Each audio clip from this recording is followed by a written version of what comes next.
Royal Space Force foi uma experiência definitivamente interessante. É a primeira produção da Gainax, estúdio que eu sempre tenho que citar quando vou falar de animes no canal, absolutamente por causa de Evangelion. Mas aqui nós temos esse longa-metragem de produção conturbada que no fim de tudo ainda traz uma animação fantástica e temáticas genuinamente boas. O filme é dirigido pelo Hiroyuki Yamaga, que anteriormente dirigiu Daigon 4 e posteriormente escreveu Gundam Wars The Pocket, que tem vídeo sobre, vai lá assistir, Gunbuster, e nos anos 2000 participou de Furikuri e Gurren Lagann, o que não só a qualidade como a importância dessas obras mostram para o que ele veio. Ele fez parte daquele grupo de produtores, diretores, roteiristas e animadores que passaram pela Gainax e que em cada obra deixaram sua marca, sendo a Gainax um estúdio de produções, em sua grande maioria originais, que não são adaptações de outras obras, sempre dá oportunidade para quem trabalhou nesse filme criar um mundo e animá-lo de uma forma que complementasse com os temas, sendo nesse caso guerra, os fins da exploração espacial, vocação e fé. Quando você se depara com esse filme e com as poucas discussões vistas dele na internet, variam de pessoas dizendo que amaram e pessoas dizendo que não veem muita graça, além da animação bonita. Eu tô com quem paga um pau pra esse filme, porque esse mundo onde a pesquisa espacial nunca foi impulsionada por uma guerra fria vira uma análise muito interessante de se pensar no mundo fictício. Em um mundo em que não se tiveram motivos políticos para o impulsionamento da exploração espacial e o centro de pesquisa é só mais um braço militar rígido de um estado negligente e falho para sua população, não tem interesse em promover a pesquisa científica. E o mais legal é que quando você chega, o mundo já tá andando sem você. A maioria das coisas não começam com o início do filme e muito menos terminam o seu final. Esse universo tem mitologias, religiões, países e guerras que aconteceram e vão acontecer sem você. Várias partes desse mundo são expostas para o espectador aos poucos e você vai juntando as peças e entendendo como as coisas funcionam. São motos, bondes, catracas, jatos, aviões, instrumentos musicais e instrumentos de culto, todos um pouquinho diferente, mas ainda assim muito parecidos com o que temos no nosso mundo. Essa estética que mistura eletricidade, como tínhamos no século XX, com steampunk e tecnologia eólica, é muito criativa e lembra até alguns JRPGs de PlayStation 1. É a junção daquele monte de mentes fantásticas que existiam na Gainax na época, seja animadores, designers e roteiristas. Parece um monte de nerd jovem adulto se juntando para desenhar coisas legais e, na história, trazer aquelas convenções clássicas de desafios existenciais que todos nós sofremos, ou pelo menos temos de lidar. Na trama, nós acompanhamos a história de Shirotsugi Ladaki, que é basicamente igual você que não teve a sorte de ser dispensado do exército, sendo só mais um jovem adulto no início da vida, que não tem muita ideia do que fazer dela. Ele não tem nada pra seguir que o move, nenhuma vocação especial. Ele é só um cara mediano, de habilidades medianas, de classe média e ambição mediana. Ele até tá nessa força espacial e trabalha com exploração, mas a grande verdade é que o que ele queria mesmo era pilotar um jatinho e tava tudo bem. Na verdade, meio que todo mundo, tirando os líderes da força espacial, não levam a sério aquilo que fazem. O Shirotsugi só se importa minimamente e se coloca de prontidão para participar dos testes quando, numa noite de farra com seus amigos, ele encontra essa garota, Rikini no Deiraku, dando uma testemunha de Jeová enchendo o saco das pessoas na rua. Então ele vai até a casa dela, conhece uma menininha que a Rikini cuida, e numa conversa, pela primeira vez, alguém dá o mínimo de importância pro trabalho dele. Imagina, ser um militar e não ter que sair matando gente. Maneiro! É claro que quando ele encontra o mínimo de validação feminina, o nosso grande herói vai se jogar de cabeça e forçar uma vocação que nem ele um dia imaginou ter. Logo de cara, dá pra perceber que o Shirotsugi não é lá alguém muito admirável, e toda essa chavinha que foi virada pra grande tomada de decisão é só alguém perdido esperando que digam o que fazer e, mais importante, no que acreditar. Eu não sei vocês, mas eu sou alguém bem cético. Então a não acredito em nada maior ou algo do tipo.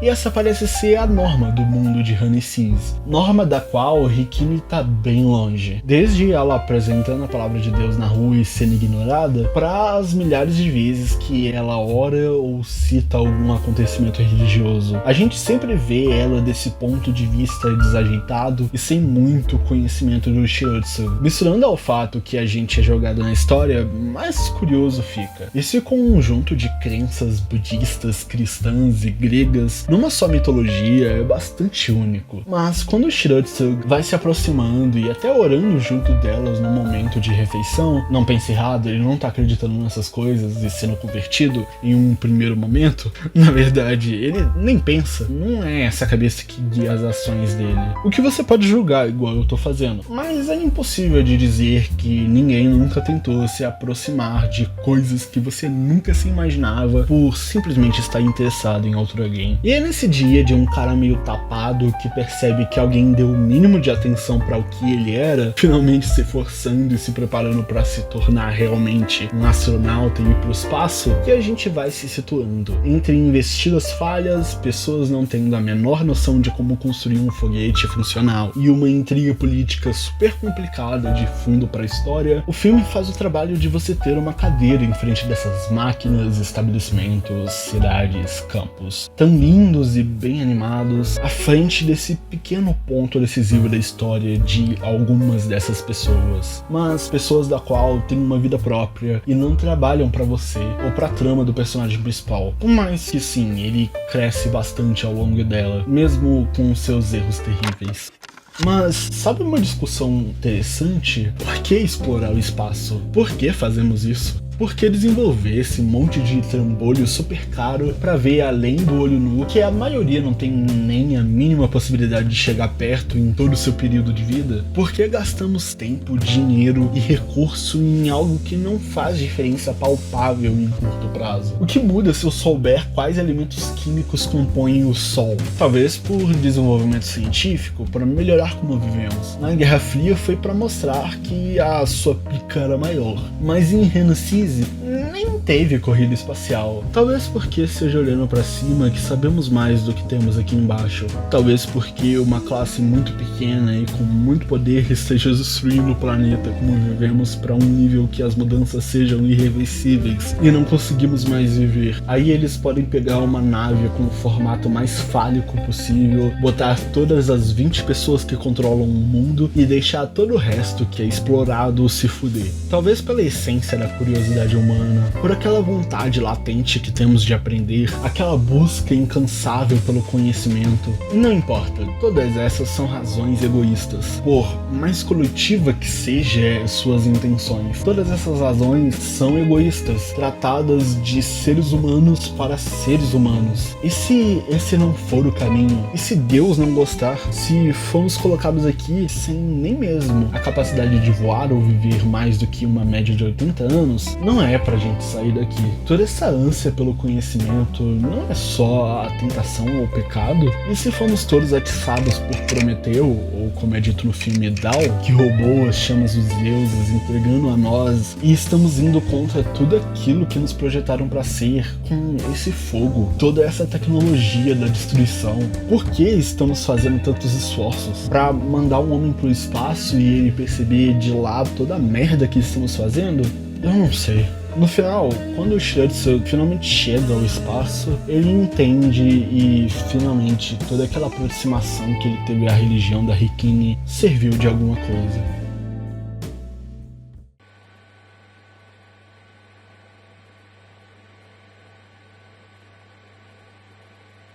街の光だ。どこだろう。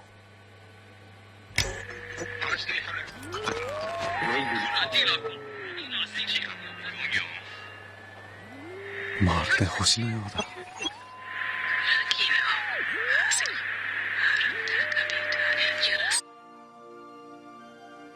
地上でこの放送を聞いてる人いますか？私は人類初の宇宙飛行士です。たった今、人間は初めて星の世界へ足を踏み入れました。海や山がそうであったように、かつて神の領域だったこの空間もこれからは人間の活動の舞台としていつでも来れるくだらない場所となるでしょう。地上を汚し空を汚し、さらに新しい土地を求めて宇宙へ出ていく。人類の領域はどこまで広がることが許されているのでしょうか。どうかこの放送を聞いている人、お願いです。どのような方法でも構いません。人間がここへ到達したことに感謝の祈りを捧げてください。どうかお許しと憐れみを。我々の進む先に暗闇を置かないでください。罪深い歴史のその果てに揺るぎない一つの星を与えておいてください。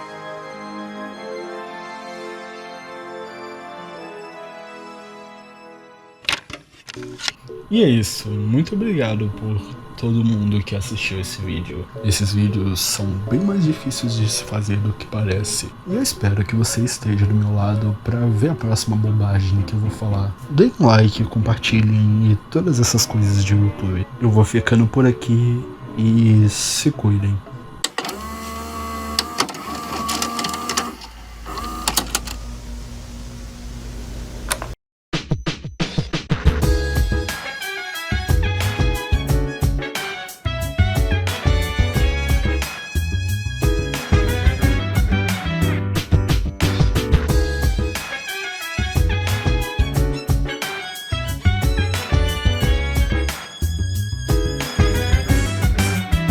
Algo que eu não consegui colocar no roteiro do vídeo, mas que eu queria comentar mesmo assim, é sobre essa cena de lançamento, que por curiosidade foi animada pelo Ano Hideaki, o que é uma curiosidade que eu adoro, e é só isso. Tchau, pessoal.